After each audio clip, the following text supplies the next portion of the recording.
This was written in 2015, okay? We IM'd, we didn't text, we didn't have phones.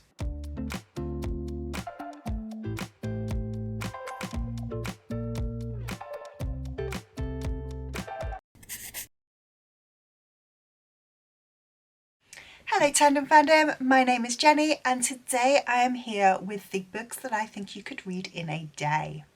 So as you probably know, this week it is World Book Day.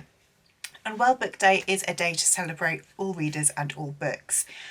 For me as a bookworm, I'm possibly going to use it to see how much I can get read, but I know that people in my family who don't read at all are planning to just pick up a book, any book.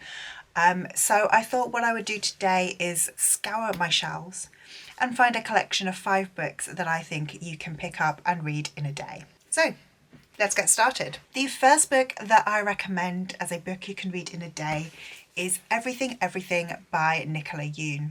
So this is a YA contemporary and we follow Madeline, who is basically allergic to the world. She can't leave her house. Everything that comes in has to be fully decontaminated.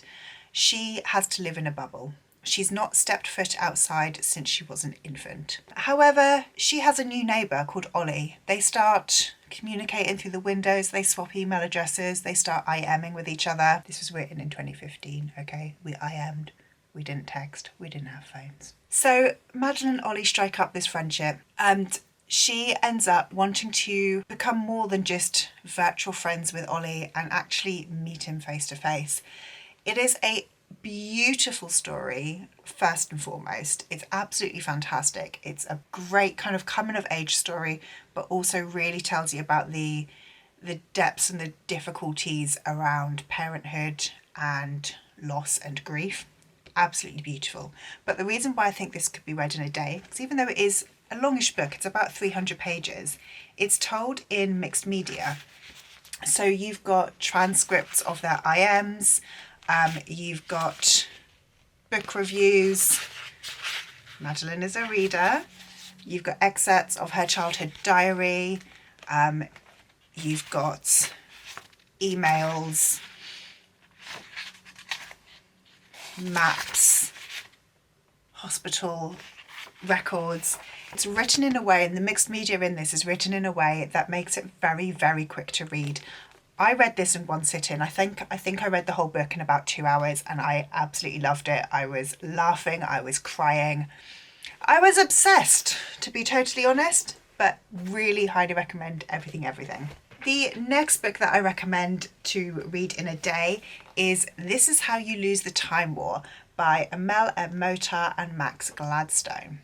So this book is a kind of sci-fi, speculative, timey-wimey, kind of weird book. In this one, we are following 2 scientists who are kind of rivals, except they're on different timelines. So they're talking to each other across time. And it's...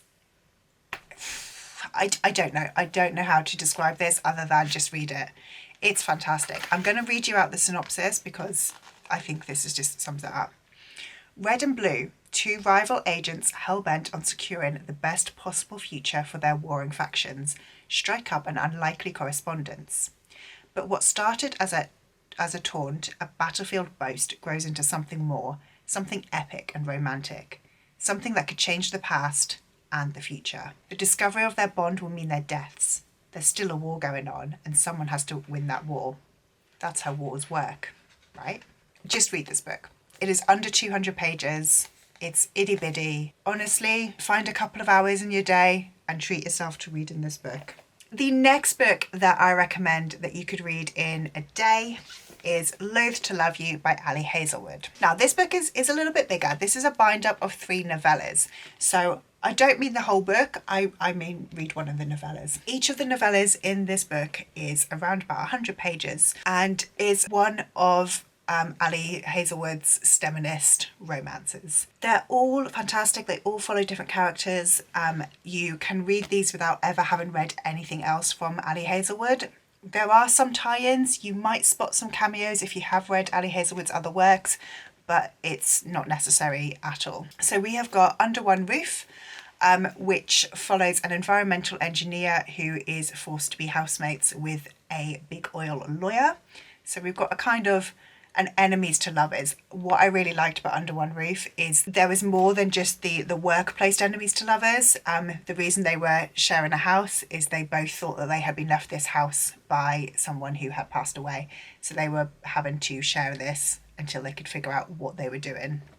It's brilliant. Next we've got Stuck With You, which is a civil engineer and her nemesis who gets stuck in a lift. I really love the characters in Stuck in You because our male love interest is a very tall, Swedish looking person who makes me think of a Viking, and I like that. And then my favourite of the collection is Below Zero, which follows a NASA engineer who is working in a project in the Arctic.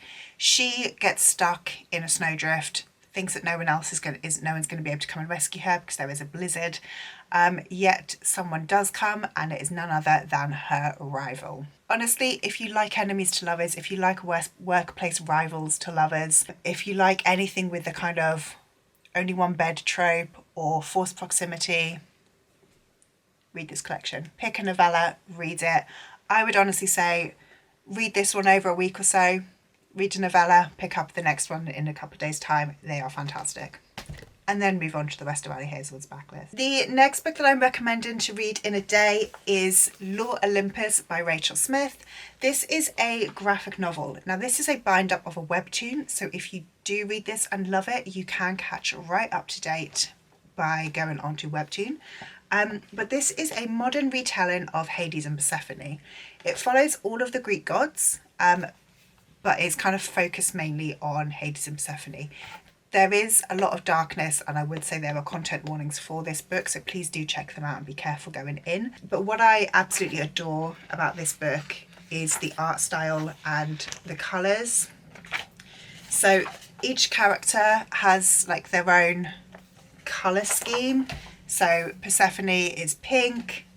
I'm fairly certain this is Hades here in the blue. As you introduce different characters, you'll have got different colours coming in, but you can see just the really stunning visual in here. We've got, I think it might be Aries there in red.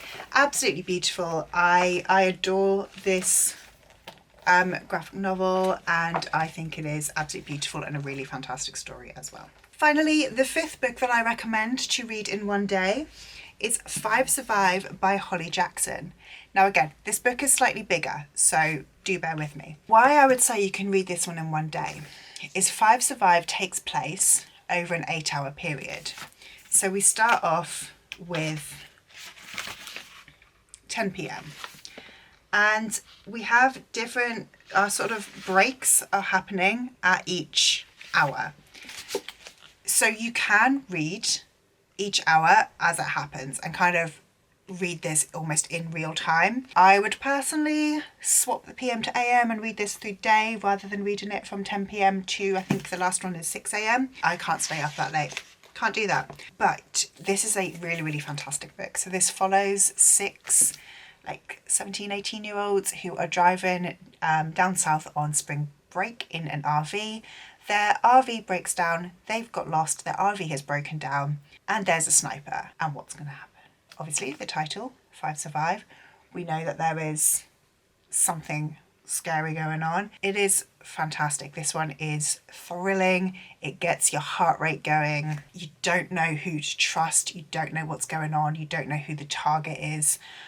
Highly recommend this one. And like I said, if you can read this one in the hour breaks, I highly recommend it. It's a really fantastic way to get fully immersed in this book. So this is my stack of 5 books that I recommend you read in one sitting for World Book Day. If you like this video, please do like and comment below. Let us know what books you're planning on reading for World Book Day. You can check out all of Tandem's socials down below. We've got our Instagram, TikTok, our blog, and sign up to our newsletter to be the first to hear about all of our read-alongs. Love to see you. See you next time. Bye.